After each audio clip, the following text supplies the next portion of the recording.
Hello guys, welcome back to my channel polytechnic सफ़र में आपका स्वागत है। तो आज आपके लिए लेकर आया हूँ मोस्ट इंपॉर्टेंट क्वेश्चन फिजिक्स का, जो कि आपके पॉलिटेक्निक के एंट्रेंस एग्जाम के लिए बहुत बहुत मोस्ट इंपॉर्टेंट है। और मोस्ट इंपॉर्टेंट क्यों है? क्योंकि ये आपके एग्ज़ाम में डायरेक्ट पूछे जाएंगे। क्योंकि आप लोग जानते हैं कि मैं 2023 में पॉलिटेक्निक का एग्ज़ाम दिया था, जिसमें मेरा रैंक 18 आया था। और मैं यूपी पॉलिटेक्निक का सबसे नंबर 1 कॉलेज जीपीएल में पढ़ रहा हूँ। किसमें? जीपीएल में, गवर्नमेंट पॉलिटेक्निक लखनऊ। तो अगर आप भी ऐसे टॉप के कॉलेज में एडमिशन लेना चाहते हैं तो हमारे नोट्स के क्वेश्चन आप लोग पढ़ सकते हैं, जो कि हम अपने वीडियोस में, हर एक वीडियोस में अपने ही नोट्स के क्वेश्चन कराता हूं। तो आप लोग वहां पर जाकर आप हमारे नोट्स के क्वेश्चन पढ़ सकते हैं। तो चलिए, मैं आपका ज़्यादा समय नहीं बर्बाद करूंगा। उससे पहले कहना चाहूँगा, अगर आप लोग चैनल को सब्सक्राइब नहीं किए हैं तो चैनल को सब्सक्राइब कर लीजिए, वीडियो को लाइक नहीं किए हैं तो वीडियो को लाइक कर लीजिए और अपने दोस्तों तक इस वीडियो को शेयर भी कर दीजिए। तो चलिए, मैं आपका ज़्यादा समय नहीं बर्बाद करूँगा, आपको क्वेश्चन की तरफ लेकर चल रहा हूँ। उससे पहले कहना चाहूँगा कि सुपर बैच का ये सुपर क्वेश्चन है, तो आप लोग ज़रूर वीडियो को पूरा देखिएगा। तो चलिए, अगले नंबर क्वेश्चन में आपको क्वेश्चन के तरफ लेकर चल रहा हूँ। तो यहाँ पर मैं आपके लिए लेकर आया हूँ 28 नंबर क्वेश्चन से, क्योंकि मैंने आपको 27 नंबर क्वेश्चन ऑलरेडी एक वीडियोज़ में करा चुका हूँ। तो उस वीडियो को अगर नहीं देखें तो जाकर देख सकते हैं। तो यहाँ पर 27 नंबर क्वेश्चन क्या कह रहा है? न्यूटन पर आवेश 1 न्यूटन, अगर यहाँ पर 1 न्यूटन कर दिया जाए, अगर यहाँ पर 1 न्यूटन, कुछ परिवर्तन करना पड़ता है आपको एग्ज़ाम में। जो होता है ना, आपको एक बझाने के लिए सवाल को, अगर आपको अट्रैक्शन, मतलब आपके सवाल के कुछ कंसेप्ट बढ़ाने के लिए, इसीलिए वहाँ पर कह दिया जाता है न्यूटन पर आवेश।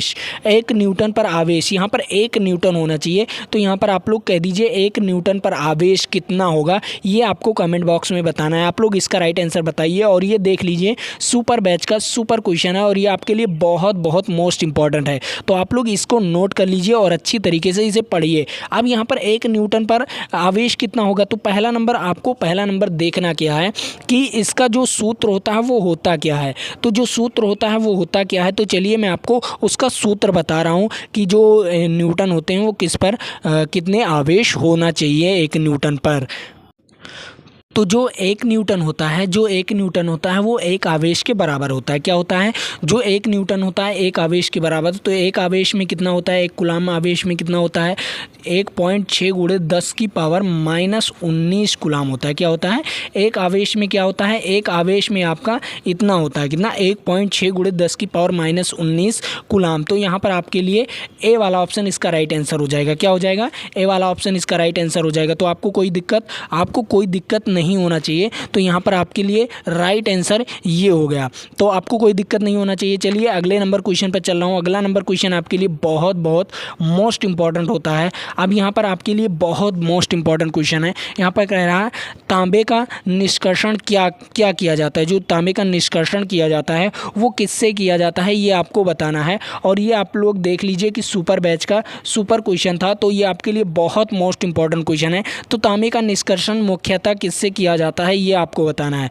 तो जो तांबा होता है वो CuFe और S2 से किया जाता है। क्या किया जाता है? CuFe S2 से किया जाता है। तो इसका राइट आंसर क्या हो जाएगा? इसका राइट आंसर बी वाला ऑप्शन हो जाएगा। तो आपको कोई दिक्कत नहीं होना चाहिए। और इसके निष्कर्षण जो होते हैं बहुत बहुत सुपर निष्कर्षण होते हैं। यहाँ से आपके क्या हो जाते हैं? कॉपर निष्कर्षण निकल आता है। मतलब कॉपर इसे क्या किया जाता है? गर्म किया जाता है, इसे अवक्रिया कराई जाती है, उसके बाद आपकी कॉपर निकल के आते हैं। तो आपको इससे कोई दिक्कत नहीं होने वाला है।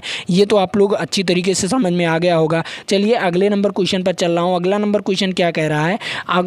अगला नंबर क्वेश्चन कह रहा है जो लिग्नेनाइट है में कार्बन की प्रतिशत मात्रा कितनी होती है। जो लिग्नेनाइट है ना, उसमें कार्बन की प्रतिशत मात्रा कितनी होती है, ये आपको बताना है। और ये भी आपके लिए सुपर बैच का सुपर क्वेश्चन है, तो आपके लिए इंपॉर्टेंट है और वेरी वेरी इंपॉर्टेंट है। तो आप लोग इसे नोट कर लीजिए और आपके एग्जाम आप पॉइंट ऑफ व्यू से बहुत बहुत मोस्ट इंपॉर्टेंट क्वेश्चन है। तो आप लोग इसको नोट करके और अच्छी तरीके से इसे पढ़कर बताइए। तो मैं आपको बता दूं, जो निग्लेलाइट होता है ना, निग्लेलाइट, तो उसमें जो कार्बन की प्रतिशत होती है वो 67% होती है। कितनी परसेंट होती है? 67% होती है। तो आपके लिए ये इंपॉर्टेंट था और आप लोग अच्छी तरीके से इसे पढ़ लीजिए, क्योंकि बहुत सारे क्वेश्चन यहाँ से पूछे जाते हैं। जैसे आपके हो गए जो बॉक्साइड हो गया, सोडियम का आपका जो आयक्स हो गया वो बॉक्साइड हो गए, और आपके जो लोहे का आयक्स हो गया, कॉपर पराऑक्साइड हो गया, आपके कॉपर के एक्स कॉपर पराऑक्साइड हो गए, ये सारी चीज़ें जो हैं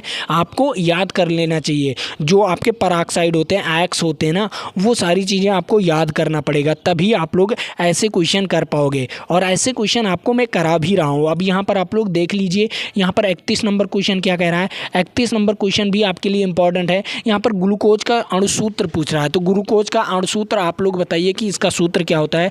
जो अणुसूत्र होता है वो क्या होता है, ये कमेंट बॉक्स में आपको बताना है। और इसका राइट आंसर तुरंत बताइए कि जो ग्लूकोज का अणुसूत्र होता है वो क्या होता है। तो ग्लूकोज का अणुसूत्र मैं आपको सूत्र बता दे रहा हूँ, उससे आप लोगों को अणुसूत्र पता चल जाएगा। तो यहाँ पर ग्लूकोज का सूत्र होता है C6H12O6। क्या होता है? C6H12O6, ये ग्लूकोज का सूत्र है। तो आपको कोई दिक्कत नहीं होना चाहिए। आप लोग ऐसे ही क्वेश्चन पूछिए और अपने दोस्तों से भी पूछा कीजिए, ताकि आपको याद रहे। और जब याद रहेगा तो आप लोग ना पॉलिटेक्निक में अच्छा नंबर लाओगे और अच्छे नंबर से पास हो जाओगे। तो आप लोग ज़रूर इसे याद कर लीजिए और अच्छी तरीके से याद कर लीजिए, ताकि आपको कोई दिक्कत ना हो। तो ये समझ में आ गया आपका, जो अणुसूत्र होता है, ग्लूकोज का अणुसूत्र क्या होता है, ये आपका हो गया। लेकिन अगर इसे स्ट्रक्चर के फॉर्म में लिखा जाए तो आप लोग कैसे लिखेंगे वो आप लोग कमेंट बॉक्स में बताइएगा, ओके, स्ट्रक्चर के फॉर्म में। तो यहाँ पर आप लोग देख लीजिए,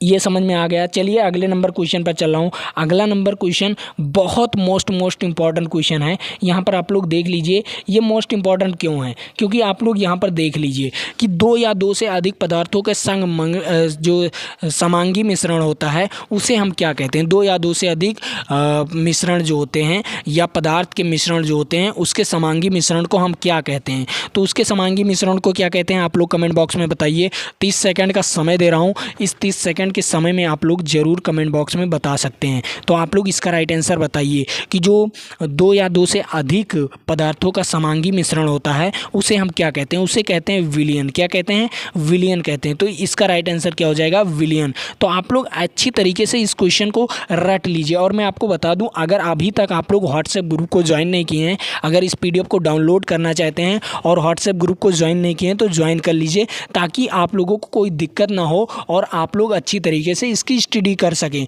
तो आप लोग व्हाट्सएप ग्रुप को ज्वाइन कर लीजिए ताकि आपको कोई दिक्कत ना हो। तो चलिए आप लोग व्हाट्सएप ग्रुप को ज्वाइन कर लीजिए, नीचे डिस्क्रिप्शन बॉक्स में लिंक दिया हुआ है और इसका PDF वहाँ पर आपको प्रोवाइड हो जाएगा और वीडियो का पूरा सॉल्यूशन आपको मिल जाता है वहाँ पर, और आपको नोटिफिकेशन भी मिल जाता है। और जो बच्चे कह रहे हैं कि कमेंट बॉक्स में कह रहे थे कि सर मॉक टेस्ट आपका नहीं शुरू होता है, तो मैं आपको बता दूं मॉक टेस्ट डेली होता है, लेकिन आप लोग वहाँ पर जा ही नहीं पा रहे हैं। मॉक टेस्ट आपके टेलीग्राम पर होता है, मेरे टेलीग्राम पर होता है, उसका भी डिस्क्रिप्शन बॉक्स में लिंक दिया हुआ है। वहाँ पर शाम 7 बजे आपके मॉक टेस्ट होते हैं और मॉक टेस्ट ही आपके नंबर बढ़ाएंगे। तो आप लोग मॉक टेस्ट में ज़रूर जुड़िए और बिल्कुल फ्री मॉक टेस्ट दे रहा हूँ, वहाँ पर बिल्कुल फ्री मॉक टेस्ट है। तो आप लोग वहाँ पर बिल्कुल फ्री में मॉक टेस्ट दे सकते हैं और डेली के लगभग 150 क्वेश्चन 200 क्वेश्चन वहाँ पर डेली के आपके मॉक टेस्ट में प्रोवाइड किए जा रहे हैं। तो आप लोग वहाँ पर जाकर मॉक टेस्ट जरूर दीजिए। तो चलिए अगले नंबर क्वेश्चन पर चल रहा हूँ। अगला नंबर क्वेश्चन क्या कह रहा है? अगला नंबर क्वेश्चन भी आपके लिए मोस्ट इंपॉर्टेंट है। यहाँ पर 33 नंबर क्वेश्चन कुछ नहीं कह रहा, सिंपल सा क्वेश्चन है। यहाँ पर कह रहा है उदासीन विलयन का pH मान क्या होता है। तो आप लोग उदासीन विलयन का pH मान बताइए। उदासीन विलयन का pH मान आपका है 7 होता है। क्या होता है? 7 होता है। तो आपको ये समझ में आ गया होगा उदासीन विलयन क्या होते हैं। उदासीन विलयन जैसे पानी, अगर आप लोग रिएक्शन करा देते हैं, पहला नंबर आप लोग अगर उसका लिक्विड मतलब क्या हो जाएगा, आपका जो अम्ल है, अम्ल के साथ कोई भी एक ऐसा क्षार के साथ अपक्रिया करा दीजिए। क्या करा दीजिए? क्षार के साथ अपक्रिया करा दीजिए। तो आपका जो आएगा वो प्रोडक्ट आएगा आपका NaCl, नमक आ जाएगा। क्या आ जाएगा? NaCl आ जाएगा। यहाँ पर NaCl प्लस H2O आ जाएगा। तो जो ये H2 है ये क्या है? जो पानी होता है वो आपका होता है उदासीन विलयन। क्या होता है? उदासीन विलयन। तो इसका राइट आंसर क्या हो जाएगा? 7 होता है। इसका हमेशा पानी का क्या मान होता है? पानी का विलयन का pH मान क्या होता है? वो 7 होता है। तो आपको इसका दिक्कत नहीं होना चाहिए। यहाँ पर क्या हो जाएगा? इसका राइट आंसर हो जाएगा 7। तो मैंने आपको अपक्रिया करके भी बता दिया कि उसका पीएच मान क्या होता है। तो आप लोग इसे याद किए रहिए, क्योंकि मैंने आपको जो भी रिएक्शन करके बताया हूँ ये रिएक्शन आपके एग्ज़ाम में भी पूछे जाते हैं। तो आप लोग इस सारे रिएक्शन को याद किए रहिए। और यहाँ पर आप लोग देख लीजिए, यहाँ पर अब आपके लिए आ गया है 34 नंबर क्वेश्चन। और 34 नंबर क्वेश्चन आपके लिए बहुत इंपॉर्टेंट क्वेश्चन है और ये सुपर बैच का सुपर क्वेश्चन है, तो आप लोग इसे लगाना है। तो ये सुपर बैच का सुपर क्वेश्चन है, तो आप लोग इसे लगाइए। तो यहाँ पर क्या कह रहा है, यहाँ पर कह रहा है एक अवतल दर्पण की फोकस दूरी। अवतल दर्पण की फोकस दूरी, पहला नंबर अवतल दर्पण कैसा बना होता है ये आपको बताना है। अवतल दर्पण की जो फोकस दूरी होती है वो माइनस में होती है। क्या होती है? फोकस दूरी माइनस में होती है। तो जो अवतल दर्पण की फोकस दूरी होती है वो माइनस में होती है ना माइनस में। आप लोग बताइए होती है या नहीं होती है? आप लोग कमेंट बॉक्स में बताइए अवतल दर्पण की फोकस दूरी क्या होती है, माइनस में या प्लस में। तो जो अवतल दर्पण की फोकस दूरी होती है वो माइनस में होती है। क्या होती है? फोकस दूरी माइनस में होती है, तो आप लोग माइनस में इसे रखेंगे। उसके बाद एक वस्तु का दर्पण है जो अवतल दर्पण है ना, अवतल दर्पण की जो फोकस दूरी होती है वो क्या होती है? प्लस में होती है। आप लोग प्लस में रखिएगा, सॉरी मैंने गलती कर दिया। अवतल दर्पण की जो फोकस दूरी होती है वो प्लस में होती है। आपको इतना पता चल गया। अब यहाँ पर आप लोग देख लीजिए, यहाँ पर क्या कह रहा है, यहाँ पर आप लोग कह रहा है एक वस्तु का दर्पण से इतना सेंटीमीटर दूरी पर है। क्या? एक वस्तु दर्पण से इतना सेंटीमीटर दूरी पर रखा गया है, तो उसका प्रतिबिंब कहाँ बनेगा? तो चलिए, वैसे तो आप लोग यहाँ पर देख भी सकते हैं कि इसका प्रतिबिंब कहाँ बन सकता है, लेकिन मैं आपको लगा कर दिखा रहा हूँ। लगा कर किस फार्मूले से? यहाँ पर 1/f बराबर क्या होता है? 1/b प्लस 1/u होता है। अब देख लीजिए यहाँ पर क्या हो जाएगा? प्लस में हो जाएगा। ये क्या हो जाएगा? प्लस में हो जाएगा।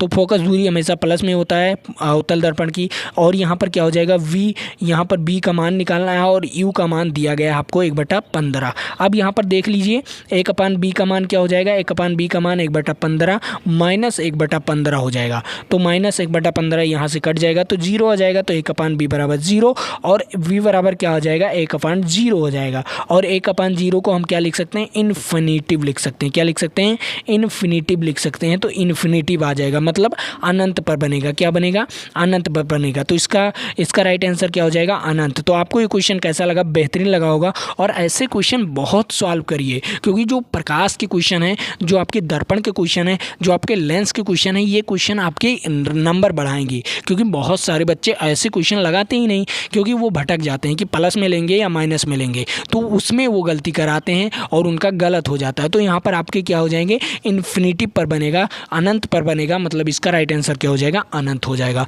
आपको ये क्वेश्चन समझ में आया? बेहतरीन ढंग से समझ में आया होगा। और ऐसे ही क्वेश्चन आपके लिए बहुत इंपॉर्टेंट होते हैं। तो चलिए अगले नंबर क्वेश्चन पर चल रहा हूँ। अगला नंबर क्वेश्चन क्या कह रहा है? यहाँ पर कार्य का मात्रक पूछ रहा है।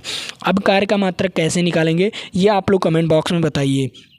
कार्य का मात्रक बल के रूप में आपको बताना है। आप लोग बल के रूप में बताइए। और कार्य का मात्रक तो वैसे जानते ही हैं कि जूल होता है। क्या होता है? कार्य का मात्रक तो वैसे आप लोग जानते हैं कि जूल होता है, लेकिन इसे बल के मात्रक में बताइए या बल के फॉर्म में बताइए। कार्य का मात्रक क्या हो सकता है? बल के फॉर्म में आप लोग बताइए, तुरंत बल के फॉर्म में बताइए। तो मैं आपको बता दूं बल के फॉर्म में क्या होता है। पहला नंबर आपको सूत्र लिखना है। बल के फॉर्म में आपको सूत्र लिखना है। क्या होता है? कार्य बराबर Fs होता है। क्या होता है? कार्य बराबर Fs होता है। और F क्या है? न्यूटन। तो न्यूटन हो गया, न्यूटन को हम N से लिखते हैं। और यहाँ पर आपका S क्या हो गया? दूरी, न्यूटन मीटर। क्या हो जाएगा? Newton meter. तो यहाँ पर इसका राइट आंसर क्या हो जाता है? अगर बल के फॉर्म में बताते तो न्यूटन मीटर हो जाता। क्या हो जाता? न्यूटन मीटर हो जाता। लेकिन यहाँ पर आपको यहाँ पर जूल के फॉर्म में बताना है। कहीं पर पूछ भी सकता है कि आप लोग बल के फॉर्म में बताइए, तो आप लोग भटकिए ना। मैं आपको क्वेश्चन करा रहा हूँ ना, मैं आपको बता दे रहा हूँ जहाँ जहाँ वो क्वेश्चन बना सकता है। मैं ऐसा क्वेश्चन कराऊंगा जहाँ जहाँ से वो क्वेश्चन, जहाँ जहाँ जिस टॉपिक से वो क्वेश्चन बना सकता है, वो सारे क्वेश्चन मैं आपको ऑलरेडी बता देता हूँ। जो भी क्वेश्चन लाता हूँ ऑलरेडी बहुत सारे कंसेप्ट मैंने क्लियर किया है आप लोगों का। तो आप लोग ऐसे ही कंसेप्ट के साथ जुड़े रहिए। और आपको ऐसा कंसेप्ट कोई यूट्यूब चैनल देता ही नहीं। मैं जो कह रहा हूँ, मैं जो दे रहा हूँ आपको, वो कोई यूट्यूब चैनल देता नहीं। और ये सुपर बैच का सुपर क्वेश्चन था, तो आपके लिए ये सुपर बैच का सुपर क्वेश्चन है। तो चलिए अगले नंबर क्वेश्चन पर चल रहा हूँ। अगला नंबर क्वेश्चन क्या कह रहा है? जो ल्यूमेन किसका मात्रक है, यहाँ पर आपको बताना है। 36 नंबर क्वेश्चन का उत्तर बताना है आपको। और यहाँ पर देख लीजिए, ये भी सुपर बैच का सुपर क्वेश्चन था, तो आप लोग इसे भी नोट कर लीजिए। और ये वीवीआईपी क्वेश्चन है आपके लिए, और ये वीवीआईपी क्वेश्चन है, तो आप लोग इसे नोट करके और अच्छी तरीके से इसका राइट आंसर बताइए। तो यहाँ पर कह रहा है ल्यूमेन किसका मात्रक है, तो ल्यूमेन जो होता है वो ज्योति फ्लक्स का मात्रक होता है। किसका मात्रक होता है, ज्योति फ्लक्स का मात्रक होता है। जो ल्यूमेन होता है वो ज्योति फ्लक्स का मात्रक होता है। तो आपको इतना समझ में आया, इतना तो समझ में आ गया होगा। चलिए अगले नंबर क्वेश्चन पर चल रहा हूँ। उससे पहले कहना चाहूँगा, अगर अभी तक आप लोग चैनल को सब्सक्राइब नहीं किए हैं तो चैनल को सब्सक्राइब कर लीजिए, और वीडियो को लाइक नहीं किए हैं तो वीडियो को लाइक कर लीजिए, और अपने दोस्तों तक इस वीडियो को शेयर भी कर दीजिए, ताकि वो भी देखकर और टॉप के कॉलेज में एडमिशन ले सके। और मैं आपको बता दूं, अगर आप लोग अच्छी तरीके से मेरे वीडियोस से पढ़ लेते हैं तो मैं आपको टॉप के 5 कॉलेजों में एडमिशन जरूर दिला दूंगा। तो चलिए अगले नंबर क्वेश्चन पर चल रहा हूँ। अगला नंबर क्या कह रहा है, क्वेरी। क्वेरी किसका इकाई है, जो क्वेरी है वो किसका इकाई है, ये भी आपको बताना है। और ये भी सुपर बैच का सुपर क्वेश्चन था, तो आप लोग इसे भी नोट कर लीजिए। और ये भी सुपर बैच का सुपर क्वेश्चन, तो क्वेरी किसका इकाई है ये आपको बताना है। तो मैं आपको बता दूं, क्वेरी जो है वो रेडियो एक्टिव धर्मिता का इकाई है। क्या है, रेडियो एक्टिव धर्मिता का इकाई है। तो ये आपके लिए इम्पॉर्टेंट है, तो आप लोग इसे भी नोट कर लीजिए, और अच्छी तरीके से नोट करके और अच्छी तरीके से पढ़िए। तो आपको इतना समझ में आया। तो चलिए अगले नंबर क्वेश्चन पर चल रहा हूँ। ऐसे क्वेश्चन आपके बहुत इंपॉर्टेंट होते हैं, और ये इंपॉर्टेंट क्वेश्चन आपके लिए बहुत बहुत इंपॉर्टेंट आते हैं। अब यहाँ पर देख लीजिए, ये आपका सवाल है, ये आपका न्यूमेरिकल है, और इस न्यूमेरिकल को आपको लगाना भी है।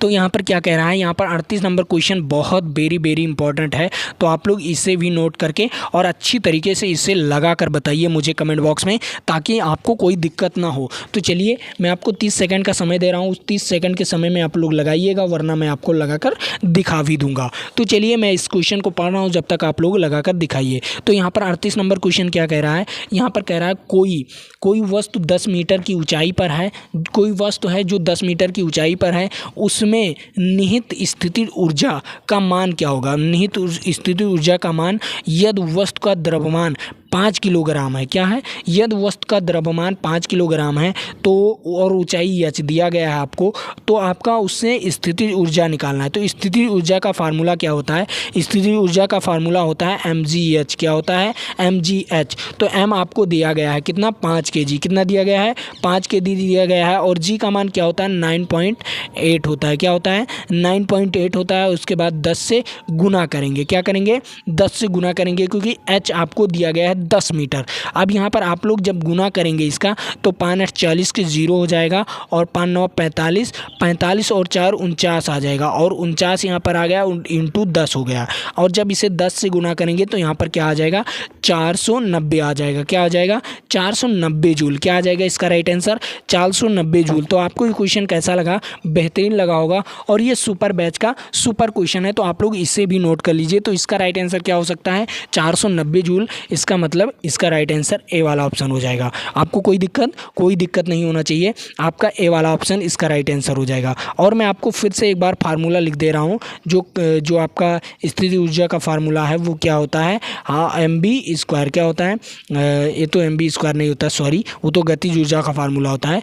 स्थितिज ऊर्जा का फार्मूला mgh होता है। क्या होता है, mgh। इसका स्क्रीनशॉट ले लीजिए, आप लोग इसे ज़रूर नोट कर लीजिए। तो चलिए अगले नंबर क्वेश्चन पर चल रहा हूँ। अगला नंबर क्वेश्चन आपके लिए बहुत बहुत मोस्ट इंपॉर्टेंट है। तो यहाँ पर आप लोग देख लीजिए, जो बर्फ़ है उसका घनत्व आपको बताना है, और ये सुपर बैच का सुपर क्वेश्चन था। तो आप लोग इसका घनत्व बताइए कमेंट बॉक्स में। तो इसका घनत्व क्या होगा, बर्फ़ का घनत्व क्या होता है, आप लोग कमेंट बॉक्स में बताइए बर्फ़ का घनत्व क्या हो सकता है। तो जो बर्फ़ का घनत्व है वो आपका होता है, उसका आपको घनत्व बताना है। पहला नंबर आप लोग इस ऑप्शंस को देख लीजिए, यहाँ पर ऑप्शंस को देख लीजिए, यहाँ पर कह रहा है। यहाँ पर पहला नंबर आप लोग मात्रक को देखिए, मात्रक अगर ग्राम मीटर क्यूब है, क्या है, ग्राम मीटर क्यूब या केजी मीटर क्यूब है, तो आपका तो सही है, आपका वही ऑप्शन सही हो जाएगा। तो यहाँ पर आपको सिर्फ भटका रहा था, आप लोग आपको भटका रहा था, क्योंकि आपको ये क्वेश्चन बहुत सुपर क्वेश्चन है।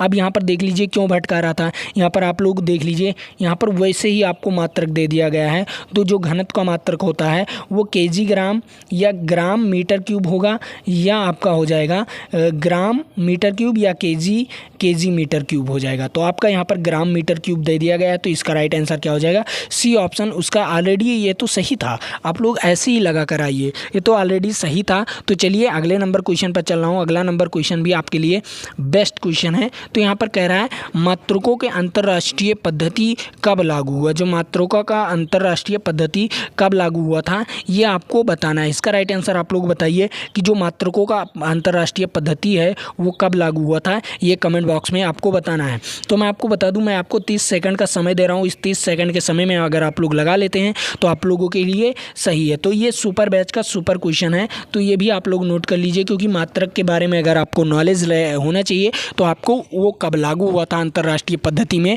तो उसे भी आपको मालूम होना चाहिए। तो इसका राइट आंसर क्या हो सकता है? इसका राइट आंसर हो जाएगा 1971 में लागू हुआ था। क्या हुआ था? 1971 में लागू हुआ था। तो इसका राइट आंसर क्या हो जाएगा? 1971। तो आपको कोई दिक्कत नहीं होने वाला है। तो आज के लिए इतना ही रखता हूँ, फिर मिलूंगा आपके साथ। और उससे पहले कहना चाहूँगा, अगर आप लोग चैनल को सब्सक्राइब नहीं किए हैं तो चैनल को सब्सक्राइब कर लीजिए, और वीडियो को लाइक नहीं किए हैं तो वीडियो को लाइक कर लीजिए, और अपने दोस्तों तक इस वीडियो को शेयर भी कर दीजिए, ताकि वो भी ले लें, कॉलेज अच्छी तरीके से कॉलेज पा सकें और अच्छी तरीके से वो भी पढ़ सकें। और मैं आपको बता दूं, अगर आप लोग बेहतरीन ढंग से पढ़ लेते हैं तो आपका तो सिलेक्शन पक्का है। और अगर आप लोग अभी तक व्हाट्सएप ग्रुप को ज्वाइन नहीं किए हैं तो नीचे डिस्क्रिप्शन बॉक्स में लिंक दिया हुआ है, वहाँ से आप लोग व्हाट्सएप ग्रुप को ज्वाइन करके इस PDF को डाउनलोड करके पढ़ सकते हैं।